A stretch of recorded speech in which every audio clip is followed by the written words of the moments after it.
नमस्कार मित्रांनो, मी डॉक्टर संतोष बिरादार. आज पुन्हा एकदा एक नवीन विषय आपल्यासोबत किंवा आपल्यासमोर घेऊन आलोय. पुण्यात घर खरेदी मागणार. रेडी रेकनर दरामध्ये मोठी वाढ प्रस्तावित. मित्रांनो, नोंदणी व मुद्रांक शुल्क विभागाने आर्थिक वर्ष 2026-27 साठी नवीन दर प्रस्तावित केले आहेत, म्हणजेच रेडी रेकनर दर.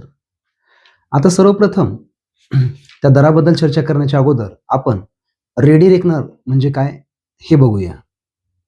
रेडी रेकनर म्हणजे राज्य शासनाद्वारे निश्चित केलेले मालमत्तेचे किमान मूल्य, जे मुद्रांक शुल्क आणि इतर शुल्कांची गणना म्हणजेच कॅल्क्युलेशन करण्यासाठी वापरले जाते. ग्रामीण भागामध्ये रेडी रेकनर दराला मंडल दर किंवा मार्गदर्शन मूल्य असे म्हटले जाते.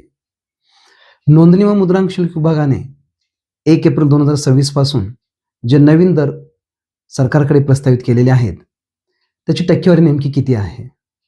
तर पुणे, पिंपरी चिंचवड आणि PMRDA हद्दीमधील प्रॉपर्टीसाठी 8 ते 10% रेडी रेकनर दर त्यांनी रेकमेंड केलेला आहे आणि ग्रामीण भागासाठी 5 ते 7% तो दर प्रस्तावित केलेला आहे.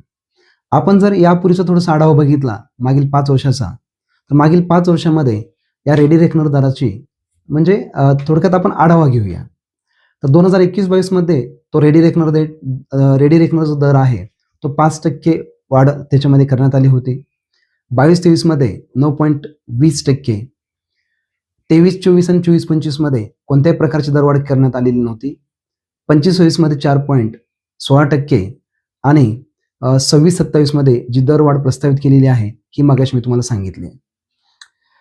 आता या रेडी रेकनर दरामध्ये जी वाढ झालेली आहे किंवा वाढ प्रस्तावित केलेली आहे, त्याची कारणे काय आहेत?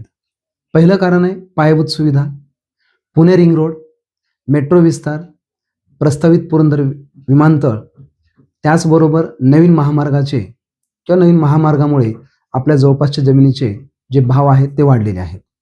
दुसरं कारण आहे वाढते व्यवहार.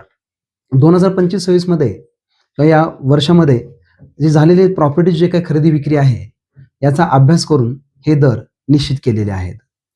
पुढे आहे तिसरं कारण म्हणजे महसूल, रेव्हेन्यू.